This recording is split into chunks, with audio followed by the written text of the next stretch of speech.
I was a teacher for 2 years. That's how I served.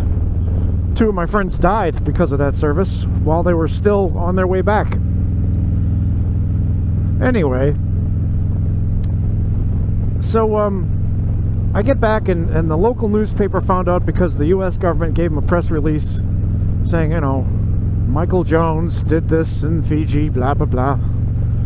So they contact me in the local newspaper, the Lynn Daily Item, I think it was called, or is called, the Lynn Item. And they said, can we interview you? I said, yeah. So the reporter shows up with a photographer, and they asked me to show some stuff from Fiji, and I pulled out some of my handicrafts that I brought home with me. I was very proud of my service, wanting to share, which is the 3rd goal of Peace Corps, is share with America what you learned from that culture. And so that's what I was doing. I was accomplishing my 3rd goal of Peace Corps. The first goal is to help the people. The second goal is to teach the people there, through your example and through your knowledge, what it is to be an American living in America. Kind of share and demystify what Americans are in a respectful way, because you've learned their culture. You actually get training in their culture and their language, so that you don't disrespect them while you're over there, you know, helping them out. And when they ask you questions about America, you answer the questions, and you say, oh, this is, you know, because they all thought I was rich, you know, oh, you're rich. They find out how much money people make, and oh my God, you're rich. Like, no, actually, I grew up on welfare. I had to tell them what welfare was. Anyway, I'm getting off the topic. So they asked me all these questions the newspaper guys do, you know, tell us about your experience. So I start telling them how great Fiji is and how friendly and generous the people are. Friendly, generous. Give you the shirt off their back, share a little bit of the language, talk about Yangona and how that's a very sacred drink in Fiji that everyone drinks. It's a root that you pound into powder. You strain water through it, and then you drink the dirty water, and it makes you numb but happy. It's not like alcohol. It's kind of like weed, but not really. It's amazing.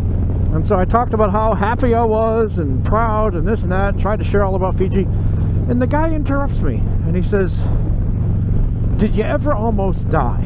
Did you ever see anything strange or violent, dangerous? So I'm really trying to think. I'm like, well, there was this one time I was on this little Buddy Holly airplane, and we were landing in, I believe it was Savu Savu, which is on the northern island of Vanuatu. I think it's Savu Savu. And the airport there, the approach to the airstrip, which is a grass airstrip, is it's kind of steep. And this particular day it was very windy, and so it was extra steep. And I was on the plane with this lady. There was about 8 of us on the plane, and this one lady had been doing this kind of thing, flying on these little planes for years and years, because we used to go to high schools to inspect their English programs and their math programs and whatever. I was the English one. She was sciences. So whenever I felt nervous, I'd look at her, and if she looked normal, I didn't get nervous. So we're coming in pretty steep, and I look over at her, and her eyes are bugging out of her head, and she's staring straight ahead of her because she can see out through the cockpit because it's all open. And so I look out the cockpit and I see just the ground coming like this, you know, and I thought, oh shit, we're gonna die. The way the plane came in, it came at a steep angle, and then the last second it did like this and landed very smoothly. It was really expert. Those guys were good, and we were fine. And then there was another time that I heard about this. I didn't see it myself, although I did see other stuff. This one Peace Corps volunteer friend of mine in another high school, he saw the teacher take an encyclopedia, a big thick one, and when the girls did something he didn't like, he went to the back of the row, which is probably about 20 people long, and he just jumped in the air, and as he landed, he came down with the broadside of that book on each of the girls' backs to punish them. And the teacher said that, you know, he wanted to tackle him, but you know, he was trying to be culturally sensitive and not start an incident, you know, because we're representing the U.S. in a diplomatic kind of way. You don't want to go beating up a teacher for doing something that they do all the time in their country, even if it's wrong. And he didn't beat the guy up, but he did complain about it, and this and that. I did see at the school inspection, they would line all the kids up, 880 kids, and they would have them put their nails out. You'd inspect their nails, their shaving if they're guys. They're not allowed to wear lipstick or makeup or nail polish, and so if you catch somebody who is infringing on the rules, the vice principal calls the person out, or whoever, you know, the teacher says, oh, this one's in violation, send them to the front. Vice principal takes a belt, and I saw this with this one boy. I didn't see this with any girls, but I saw this one young man in violation, and they were whipping him up the backside of his head, back of his neck and the backside of his head, just whip like that 4 or 5 times with a leather belt. And I thought, oh my God, how primitive, you know. But I didn't say anything because it's not my place. I'm in their country, I'm their guest. I can't go telling them how to do things. I did try to revise the curriculum as respectfully and politely as I could. But, you know, you make little changes here and there to try to kind of steer things, and I think it was successful. But anyway,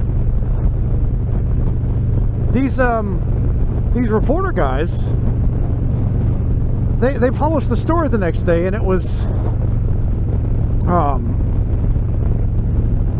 Michael Jones was in the Peace Corps for 2 years, where he almost died in a plane crash and witnessed brutal beatings of students and sexual discrimination at the hands of the Fijians. And I thought, son of a bitch, that's not at all what I was saying. I was saying how great they were. They just teased a couple of things out of me that for me were not that important, and made that the focus of the whole fucking story. That pissed me off. So the news media, they don't report what happens. They find a narrative that they like, and then they run with it. Now in the old days, I'm talking about up until the early 90s, I remember when the news media were much more focused on trying to report the truth, integrity, that kind of thing. You had the Walter Cronkite type people. And I remember in the local news scene, right around 1993, 1992, I think it was, in Boston, the local Channel 7 station, I believe it was the CBS station, the local news switched over to what they called the tabloid style of journalism. Flashy, incendiary, bombastic, can your water kill you? Find out at 11 kind of thing. To try to grab eyeballs and generate ad revenue. And the other news station, there were 2 others, major ones in Boston at the time, WCVB and I don't know what the hell it was, but it was Channel 4. And they were talking about this dangerous new trend that they didn't like seeing, and then Channel 4 went over to that format, and WCVB was the only one that refused to.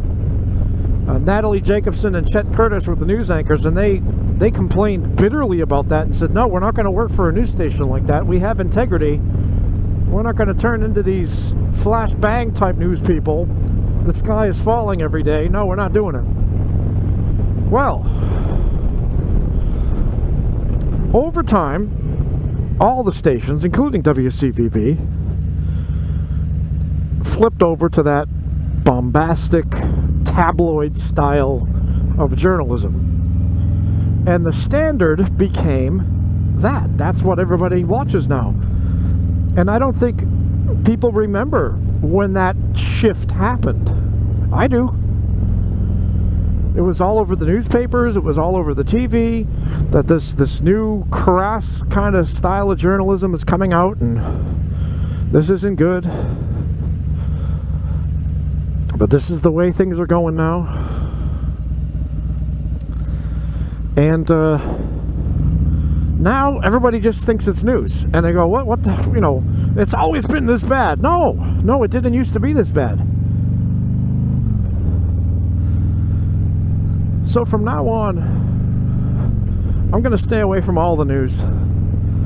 I might do a little bit of Reason magazine, or if there's a news story involving any kind of video at all, I'm going to go on YouTube and try to find the raw feed.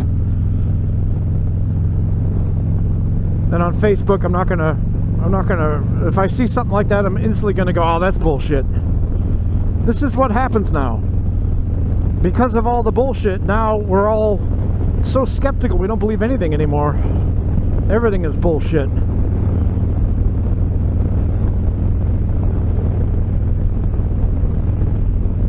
So, I don't know what lesson you can learn from this. Tell me what you think about this whole thing. Do you remember when that all shifted over in the early 90s? I remember it very clearly. Pissed me off. And now the new normal is crazy. It's like that movie RoboCop, the first one. When people are watching that TV show and there's that guy doing stupid, inane bullshit, and he turns to the camera and he says, I'll buy that for $1. And we looked at it and go, oh my God, if that's the future, shoot me now. And that's exactly what happened. The way things are now today, it's that level of stupid. Now our president's like, I'll buy that for $1. Oh God, where have we gone? Alright, this is my Kelly 7. Out on a nice long ride at approximately 35 degrees. No, 32 degrees. It updated. Heat wave. I'll talk to you later.